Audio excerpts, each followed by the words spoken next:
comme voudra. La langue française est une langue qui exige beaucoup plus du locuteur que les autres langues, et surtout de l'auditeur, parce que c'est une langue qui est réductrice, qui abrège, qui contracte. C'est une langue contractante, le français. À la différence d'autres langues, même l'espagnol n'est pas une langue contractante. Comme j'ai dit, je le veux, ben, c'est beaucoup plus sobre que lo quiero, yo lo quiero.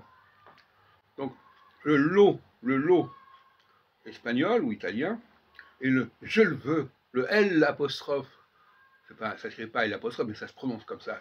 Je le veux, parce que je le veux, ben, c'est beaucoup plus rapide.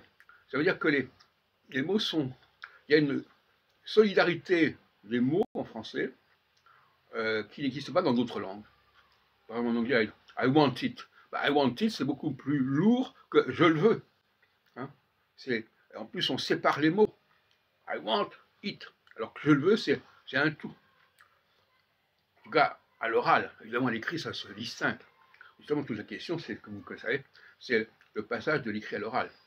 La gymnastique de l'écrit à l'oral, qui évidemment fait problème pour beaucoup d'étrangers. L'autre jour, j'entendais quelqu'un dire l'écaille au lieu de les écailles. Bon. Alors, il m'a expliqué que il ne comprenait rien, quoi. Il ne savait pas comment ça fonctionnait. Alors, il avait une théorie comme quoi il fallait dire l'écaille et pas les écailles. Enfin, on a vu souvent ça dans nos réunions, des raccourcis de ce genre. Alors, ce sont des faux raccourcis, justement. Et donc, être un auditeur francophone, c'est être capable d'analyser l'oral pour retrouver l'écrit.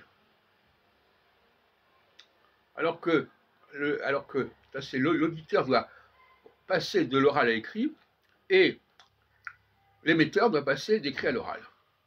Voilà, c'est une espèce de mouvement de ce genre-là. Si je suis un auditeur, je dois capter, revenir à l'écrit. Si je suis un émetteur, eh bien, je dois transformer l'écrit en oral. C'est ça toute la dynamique. Et je pense qu'il faut reconnaître aux Français cette supériorité remarquable qui fait que les étrangers n'y arrivent pas, finalement, et n'y arrivant pas, ils sont amenés à revenir à leur langue d'origine. Actuellement, on voit beaucoup de gens parler dans une langue africaine, en arabe, etc., parce qu'ils sont plus à l'aise qu'en français. Parce qu'ils n'ont pas la gymnastique qu'il faut pour fonctionner dans la langue française, aussi bien en tant qu'émetteur qu'en tant que récepteur.